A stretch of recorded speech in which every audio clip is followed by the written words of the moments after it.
The following story has been brought to you by StoriesToInspire.org. The story is about a man named Yosef Kabiliv. Yosef Kabiliv served as a soldier in the Israeli army. One day in the early 1970s, he's patrolling the Golan Heights. The Golan Heights, Ramat HaGolan, Israel took back from Syria in 1967 during the Six-Day War. Israel liberated Yerushalayim, many other territories, including the Golan Heights in the north of Eretz Yisrael, which was under Syrian control. Until today, there are many beautiful Jewish cities, settlements, yeshuvim, and cities in the Golan. I've been there many times, and this soldier, Yosef Kabiliv, was patrolling, and unfortunately, his Jeep went on to a mine. It exploded. He was hospitalized. This was around the time of the Yom Kippur War. This Yosef, was wounded badly, taken to the hospital. And when he woke up one morning in his hospital bed, it was the Rambam hospital in the city of Haifa.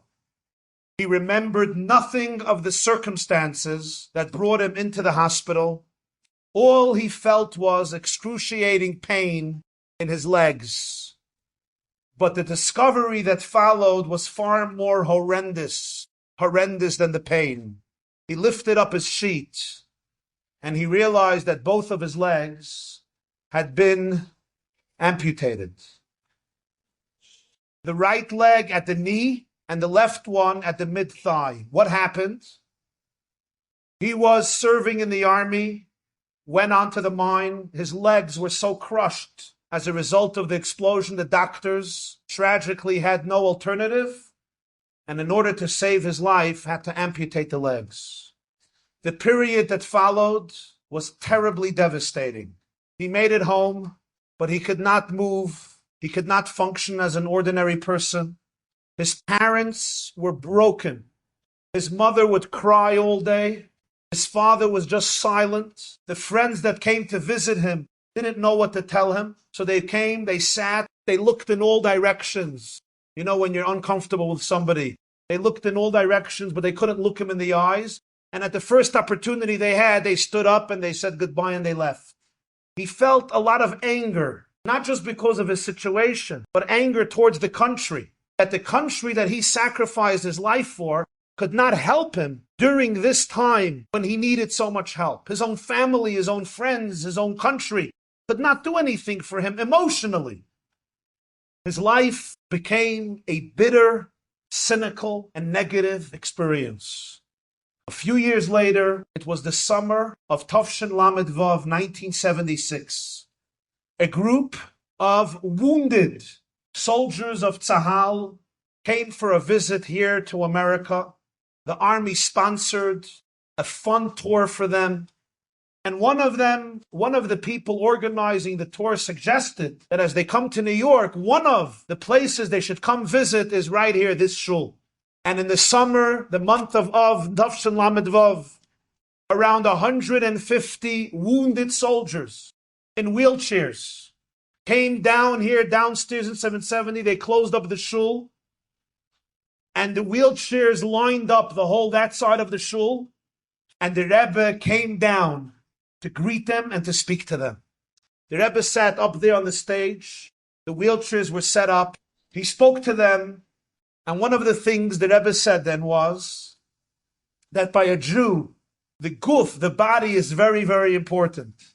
But the guf is always an extension of the neshama.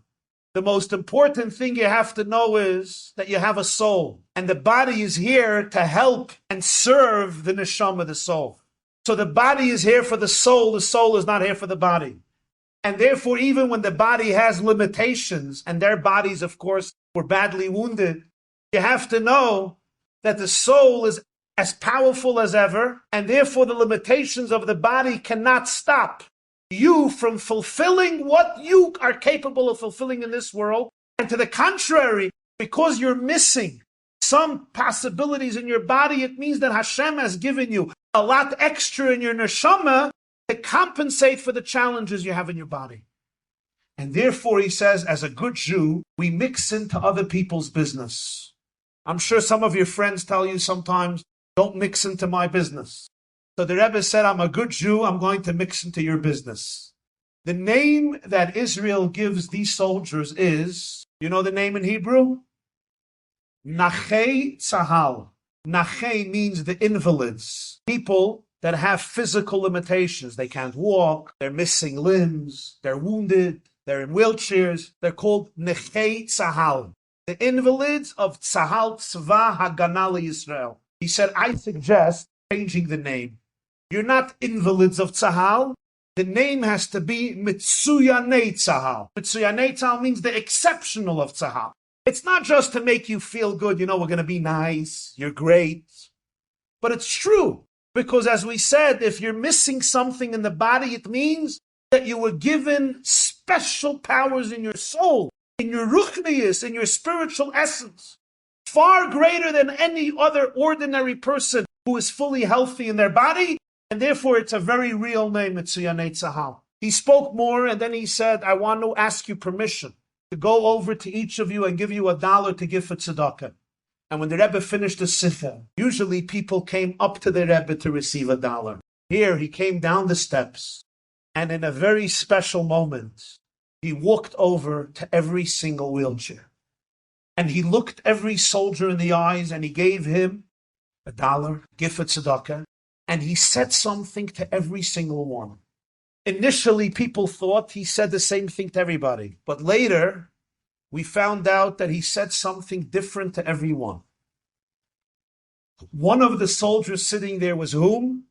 Our friend Yosef. Yosef was obviously wheelchair-bound, bitter, angry, upset, cynical, already a long time, as I described above. And then the Rebbe came over to him. And the Rebbe shook hands with every one of the soldiers. And the Rebbe took the hands of Yosef and he placed them in his own holy palms, and he held it tightly and warmly. He looked him in the eyes and said 2 words. What were the 2 words? The 2 words were, thank you. Thank you. Or as we say in Hebrew, Todah. Todah Rabbah. Thank you very much. This was a thank you for what he did for the Jewish people. It was a thank you for the sacrifice he made for Eretz Yisrael and for Am Yisrael. And Yosef said, that's what I was waiting for. I was waiting for somebody to look me in the eyes and just say thank you. Thank you for what you have given. Thank you for your sacrifice.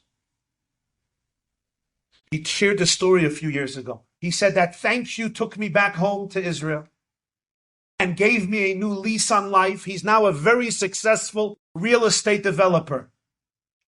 And every morning when I wake up, he said, and I take a look at my body, and sometimes I feel that my life is over, my life is lost. I'm incapable of doing what a regular person should be able to do. I remember the gaze and I remember the thank you, and that gives me a new vitality, a new chayus, a new inspiration to move on. Enjoyed this story? Come again. Bring a friend. StoriesToInspire.org